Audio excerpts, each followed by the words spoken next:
Study with ज्ञान प्रकाश। आज की इस क्लास में हम लोग यूपी पीसीएस परीक्षा के लिए साथ ही साथ आरओ एआरओ और खंड शिक्षा अधिकारी परीक्षा के लिए हिस्ट्री के कुछ बहुत ही इम्पॉर्टेंट एमसीक्यूज़ को डिस्कस करेंगे। याद रखिए कि रोज़ रात को 8 बजे आपकी ये क्लास लगाई जाती है जिसमें कुछ बहुत ही इम्पॉर्टेंट क्वेश्चंस हम डिस्कस करते हैं। तो ये सीरीज जारी रहेगी आने वाले दिनों तक, यानी कि आपकी परीक्षा तक। चलिए स्टार्ट करते हैं। पहला क्वेश्चन देखिए जो कि बहुत ही इंपॉर्टेंट है। तो प्रश्न है यहाँ पर कि सिंधु घाटी सभ्यता के संबंध में निम्नलिखित में कौन सा कथन असत्य है। तो मोहनजोदड़ो से विशाल अन्नागार के साक्ष्य मिलते हैं, ये सही है। चन्हुदड़ो से किसी दुर्ग का अस्तित्व नहीं मिला है, ये भी सही है। कालीबंगा से हल की आकृति का खिलौना प्राप्त हुआ है, तो ये कथन यहाँ पर गलत है और यही आपका आंसर भी है। देखो, हल की आकृति का खिलौना ये कहाँ से मिला है, तो याद रखना कि हल की आकृति का जो खिलौना है ना, ये बनावली से प्राप्त हुआ है। कहाँ से? बनावली से। ठीक। और बाकी के जो कथन हैं जिसमें सुरकोटदा से घोड़े की अस्थियां प्राप्त हुई थी, ये भी सही है। मतलब ए, बी और डी सही है, सी में थोड़ा सा संशोधन की यहाँ पर आवश्यकता है। अगला क्वेश्चन देखिए, अधिक बहस मत करो अन्यथा तुम्हारा सर तोड़ दिया जाएगा। याज्ञवल्क्य ने शास्त्रार्थ के दौरान गार्गी से ऐसा कहा था, यह वर्णन किस ग्रंथ में है? तो देखो फ्रेंड्स, राजा जनक प्रतिवर्ष अपने यहाँ शास्त्रार्थ करवाते थे। ऐसी ही एक सभा में ब्रह्मवादिनी गार्गी भी बुलाई गई थी। ठीक है। तो क्या हुआ था कि जब सबसे शास्त्रार्थ हो गया तो उसके बाद याज्ञवल्क्य से जब याज्ञवल्क्य और गार्गी जी का संवाद शुरू हुआ तो गार्गी ने याज्ञवल्क्य से बहुत सारे प्रश्न किए और ऐसे ही एक प्रश्न से तिलमिलाकर याज्ञवल्क्य ने ये कहा था, किससे? गार्गी से। तो इसका जो वर्णन है, मतलब ये जो कथन है, इसका वर्णन मिलता है बृहदारण्यक उपनिषद में, जिसका ऑप्शन बी आपका यहाँ पर करेक्ट है। किस स्थान को गांधार कला का खजाना कहा जाता है? अच्छा, ये भी प्रश्न बहुत ही अच्छा है। किस स्थान को गांधार कला का खजाना कहा जाता है दोस्तों? तो इसका आंसर हो जाएगा बामियान। ठीक है। तो गांधार कला के 7 प्रमुख केंद्र थे, इसमें एक है आपका नगरहार। ठीक है, मैं लिख देता हूँ ताकि आप गलत ना करें। नगरहार, दूसरा था बामियान। ठीक है। इसके बाद एक स्वात घाटी है। ये स्वात घाटी भी आपको कहाँ पर मिलेगी? अफगानिस्तान में ही मिलेगी। पुष्प कलावती, ये चौथा स्थान है, पुष्प कलावती। देन आफ्टर हस्तनगर तक्षशिला, तक्षशिला यहीं पर आचार्य चाणक्य रहते थे। भद्रशिला, एक अच्छा तक्षशिला के साथ साथ भाई एक भद्रशिला भी है, ये भी याद रखना। और इसके बाद कपिसा और एक और आएगा ना, बल्ख। ठीक है। तो ये बामियान को गांधार कला का खजाना कहा जाता है, तो ये भी आपको याद रहना चाहिए। यहीं से बुद्ध की सबसे ऊंची मूर्ति मिली थी और उसकी कुल ऊंचाई कितनी थी? तो 55 मीटर थी, जिसे तालिबान ने बहुत पहले ध्वस्त कर दिया था। चलो आगे बढ़ते हैं। अगला क्वेश्चन है कि निम्नलिखित चीनी यात्रियों को भारत आगमन के पहले से बाद के क्रम में लगाइए। तो चीनी यात्रियों के बारे में बात हो रही है, भारत आगमन के पहले से बाद के क्रम में लगाना है आपको। तो इसका आंसर क्या होगा? देखो, फाहियान के बारे में बात करते हैं। फाहियान, तो यह पहला चीनी यात्री था जिसने चंद्रगुप्त द्वितीय विक्रमादित्य, जिसको आप लोग क्या कहते हैं? चंद्रगुप्त विक्रमादित्य। ठीक है। तो फाहियान जो था वो चंद्रगुप्त विक्रमादित्य के दरबार में आया था। इसने 15 वर्षों तक बौद्ध ग्रंथों का अध्ययन किया था और ये कब आया था? तो 399 ईस्वी में आया था। ईस्वी को आप एडी लिखते हैं। इसके बाद ह्वेनसांग, तो ह्वेनसांग कब आया था? ये 629 एडी में आया था और एक किताब लिखी है ह्वेनसांग ने जिसका नाम क्या है? सी यू की। ठीक है। किताब का नाम याद रखना, सी यू की नाम है। और यह सम्राट हर्षवर्धन के दरबार में आया था। इसने हर्ष को शिलादित्य की उपाधि भी दी थी। इसने दक्षिण भारत को छोड़कर संपूर्ण भारत का भ्रमण किया था। यह यात्रियों के सम्राट के नाम से जाना जाता है ह्वेनसांग।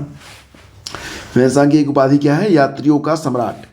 इसके बाद बात करेंगे इत्सिंग के बारे में। तो इत्सिंग कब आया था? यह 673 ईस्वी में आया था। यह भी नालंदा विश्वविद्यालय में अध्ययनरत रहा। त्रिपिटकों की 400 प्रतियां अपने साथ ले गया था। फिर लास्ट में आता है चाओजुकुआ। चाओजुकुआ कब आया था? तो ये 1225 में आया। ठीक है। और इसने एक किताब भी लिखी है जिसका नाम क्या है, चूफानची। चूफानची ये किताब का नाम है। तो यहाँ पर आपका जो क्रम बन रहा है वो क्या बन रहा है, ऐसे बन रहा है ना, इस प्रकार से। तो मतलब 4 2 3 1, और ये आ रहा है ऑप्शन बी में। चलो आगे बढ़ते हैं। निम्नलिखित कथन पर विचार कीजिए, मौर्यकालीन अधिकारी और उनके कार्य। तो महामात्र का काम क्या होता था, और संधि एक पद और होता था, संधिदाता, और एक था आटविक। तो इनके काम क्या थे? देखो मैं आपको बता दूं कि महामात्र एक उच्च अधिकारी था जो नगर प्रशासन की देखभाल करता था। ग्रामीण जनपदों की देखरेख रज्जुक नामक अधिकारी करता था। तो यहाँ पर जो आपका सही जवाब है ऑप्शन ए, कौन सुमेलित नहीं है, तो केवल एक आपका जो है सुमेलित नहीं है। महामात्र एक उच्च अधिकारी था जो नगर प्रशासन की देखभाल करता था। ग्रामीण जनपदों की जो देखरेख करता था उसे क्या कहते थे, तो उसे रज्जुक कहते थे। बाकी यहाँ पर बाकी के 2 जो हैं वो आपके सुमेलित हैं। ठीक, अगला क्वेश्चन है कि निम्नलिखित में किस राजा के सिक्कों पर जहाज का चित्र अंकित है, बताओ। किस राजा के सिक्कों पर जहाज का चित्र मिलता है? तो इसका सही जवाब क्या बनेगा? देखो फ्रेंड्स, ये होगा आपका सातकर्णी। ठीक है, तो आप बताना चाहेंगे यहाँ पर कि यज्ञश्री सातकर्णी व्यापार और जलयात्रा का प्रेमी था। इसके सिक्कों पर जहाज के चित्र इसीलिए बने हुए हैं जो उसके जलयात्रा और समुद्री व्यापार के प्रति जो प्रेम है उसको दर्शाते हैं। तो ऑप्शन सी इसका करेक्ट है। चलो आगे बढ़ते हैं। अगला क्वेश्चन है कि निम्नलिखित में कौन सही सुमेलित नहीं है? गुप्तकालीन अधिकारी और उनके कार्य। तो जो सही सुमेलित नहीं है वही पहचानना है हमको। तो चलो देखते हैं।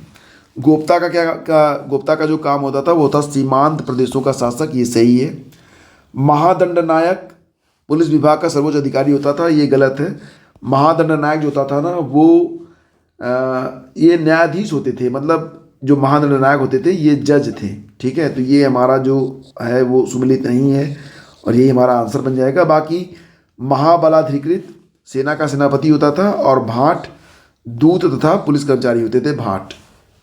अगला क्वेश्चन है, किसने अद्धा और बिक नामक सिक्के जारी किए थे? अद्धा और बिक नामक सिक्के किसने जारी किए थे? तो दोस्तों इसका आंसर हो जाएगा फिरोज शाह तुगलक ने। ऑप्शन डी आपका बिल्कुल करेक्ट है। और बाकी जो विकल्प हैं मतलब वो सुमेलित नहीं है। 9वां क्वेश्चन देखिए, ये भी इंपॉर्टेंट है। किस सुल्तान ने ईद उल फितर के अवसर पर कुछ कैदियों को जेल से रिहा करने की प्रथा शुरू की थी? मतलब जब ईद आएगा तब जेल से कुछ कैदियों को रिहा किया जाएगा। ये प्रथा किस सुल्तान ने स्टार्ट किया था? आंसर इसका सिकंदर लोदी ने, यानी कि ऑप्शन डी सही है। और मुहर्रम पर ताजिया निकालना भी बंद करा दिया था सिकंदर लोदी ने, ये भी याद रखना। फिर अगला क्वेश्चन है कि मीराबाई इनमें से किसके समकालीन नहीं थी? मतलब कौन ऐसा था जो मीराबाई के समय में नहीं था? तो दोस्तों यहाँ पर देखो आपको बताना चाहेंगे रामकृष्ण परमहंस इसका उत्तर हो जाएगा। उदयपुर के प्रसिद्ध शासक राणा सांगा की बहू मीराबाई का जन्म कब हुआ था? तो इनका जन्म हुआ था 1498 में। ठीक है, और मेवाड़ के रतन सिंह राठौर क्या हुआ था, यानी कि इनके पिता का नाम क्या था? मेवाड़ के रतन सिंह राठौर। तो तुलसीदास 1532 ईस्वी, ये तो आपको पता ही होगा। और इसके बाद गुरु नानक 1469, मैं लिख देता हूँ यहाँ पर ताकि आपको क्लियर रहे। और चैतन्य महाप्रभु का समय क्या था? 1486। तो ये तो तीनों इनके समकालीन रहे। लेकिन रामकृष्ण परमहंस का जो समय है वो कब आता है? तो ये समय आता है 1836 में। तो ये इनके समकालीन नहीं है। अगला क्वेश्चन देखिए, मीराबाई इनमें से किसी समकालीन नहीं थी, तो हो गया। निम्नलिखित में कौन सा युग्म गलत है? एक युग्म है जो कि गलत है, शाहनामा, रेहला, तुगलकनामा और किताब उल यामिनी। अच्छा, ये प्रश्न कई बार रिपीट हुआ है तो इसको अच्छे से पढ़ लेना। ठीक है, इसमें बात करेंगे तो किताबुल यामिनी ही आपका जो है गलत युग्म है और यही आपका आंसर भी है। तो किताबुल यामिनी के लेखक अगर अलबरूनी नहीं है तो कौन है बताओ? तो किताबुल यामिनी के लेखक जो हैं उनका नाम है उत्ची। क्या नाम है? उत्ची। ठीक है, बाकी शाहनामा लिखा है फिरदौसी ने, रेहला लिखा है इब्न बतूता ने और तुगलकनामा लिखा है अमीर खुसरो ने। ये तीनों यहाँ पर सही हैं। फिर देखिए अगला क्वेश्चन क्या है। नेक्स्ट क्वेश्चन देखते हैं। वह प्रसिद्ध जैन आचार्य कौन थे जिनको अकबर ने बहुत सम्मानित किया था? तो प्रसिद्ध जैन आचार्य कौन थे जिनको अकबर ने बहुत सम्मानित किया था? बहुत सम्मानित मतलब इनको विशेष सम्मान दिया गया था, तो इनका नाम है हरिविजय सूरी। तो प्रसिद्ध जैन आचार्य थे ये, मतलब ये किस धर्म से थे? तो जैन आचार्य थे। और अकबर ने जैन विद्वान हरिविजय सूरी को जगत गुरु की संज्ञा भी दी थी। इनको जो है जगत गुरु कहा गया था अकबर के द्वारा। अगला क्वेश्चन देखिए, मुगल चित्रकला से जुड़े गलत युग्म को पहचानिए। तो मुगल चित्रकला से जुड़े हुए गलत युग्म को पहचानना है। बाकी यहाँ पर देखिए आप, तो देखो इसमें जो दसवंत और बसावन अकबर कालीन चित्रकार थे, रट लेना इसको, बहुत ही अच्छा प्रश्न है ये, इससे आपको कई सारे फैक्ट मिल जाएंगे। बीजापुर के सुल्तान आदिल शाह का चित्र बनाने वाला कौन था चित्रकार? उसका नाम था फारूक बैग। और नादिर उल असर की उपाधि मिली थी उस्ताद मंसूर को। तो तीनों कथन यहाँ पर सही हैं। जहांगीर की चित्रणशाला का अध्यक्ष अबुल हसन बताया जा रहा है, जो कि गलत है। तो सही क्या है? देखो, जहांगीर का काल मुगल चित्रकला के चरमोत्कर्ष का काल था। जहांगीर ने हेरात के प्रसिद्ध चित्रकार अकारिजा के नेतृत्व में आगरा में एक चित्रशाला की स्थापना की थी। तो मतलब यहाँ पर अबुल हसन न होके अगर होता अकारिजा, तो ये विकल्प जो था वो आपका सही हो जाता। ठीक है, अकारिजा। फिर क्वेश्चन नंबर 14 है, किस परवर्ती मुगल सम्राट का उपनाम साहिब ए खबर था? साहिब ए खबर। तो सही जवाब है बहादुर शाह प्रथम। ठीक है, मोहम्मद शाह, ये देखो ऑप्शन ए सही होगा इसका, मोहम्मद शाह। मोहम्मद शाह को ही साहिब ए खबर कहा जाता था। तो 14 का सही जवाब। इतिहासकार खफी खां के अनुसार बहादुर शाह प्रथम राजकीय कार्यों में इतना अधिक लापरवाह था कि लोग उसे साहिब ए खबर कहने लगे थे। औरंगजेब के बाद मुगल साम्राज्य का उत्तराधिकारी था। लंपट मूर्ख का प्रचलित नाम जहांदर शाह को मिलता है। तो जहांदर शाह को लंपट मूर्ख कहा गया है। तो इस प्रश्न का उत्तर क्या बना आपका? तो देखो सही जवाब है बहादुर शाह प्रथम। ठीक है, बहादुर शाह प्रथम राजकीय कार्यों में इतना अधिक लापरवाह था कि लोग उसे साहिब ए खबर कहते थे, साहिब ए खबर। सूरत की संधि किस आंग्ल मराठा युद्ध का कारण थी, ये बताना है आपको। तो सही जवाब बन जाएगा प्रथम। 1775 में, 1775 में रघुनाथ राव और अंग्रेजों के मध्य सूरत की संधि हुई थी और इसी संधि के फलस्वरूप पहला आंग्ल मराठा युद्ध हुआ। 1882 में, 1882 में अंग्रेजों और महादजी सिंधिया के बीच सालबाई की संधि हुई, जिसे प्रथम आंग्ल मराठा युद्ध समाप्त हो गया और उन्होंने एक दूसरे के जो विजित क्षेत्र थे, जीते गए जो क्षेत्र थे, उसको वापस कर दिया था।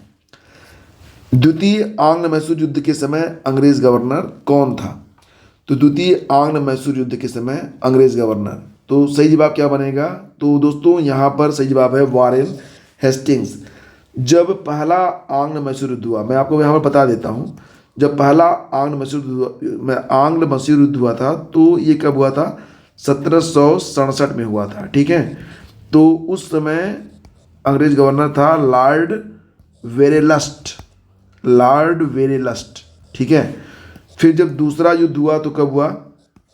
1780 में, उस समय हेस्टिंग्स था गवर्नर। उसके बाद तीसरा युद्ध कब होता है? तीसरा युद्ध होता है 1790 में। गवर्नर था कौन? Lord Cornwallis. ठीक है, और फिर चौथा युद्ध होता है, तो ये हुआ था 1799 में। और समय किसका था? वेलेजली का। तो ये याद रखना, थोड़ा इंपॉर्टेंट है, इसमें से क्वेश्चन कई बार एग्जाम में पूछे जाते हैं। भारत का प्रथम शासक जिन्होंने अंग्रेजों की सहायक संधि को अस्वीकार किया और अंग्रेजों के समक्ष समर्पण नहीं किया? अच्छा प्रश्न है, और इसका आंसर बनेगा रणजीत सिंह।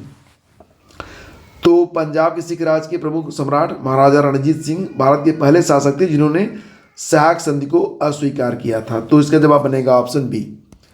अगला क्वेश्चन है कि बक्सर के युद्ध में अंग्रेजों के सेनापति कौन थे?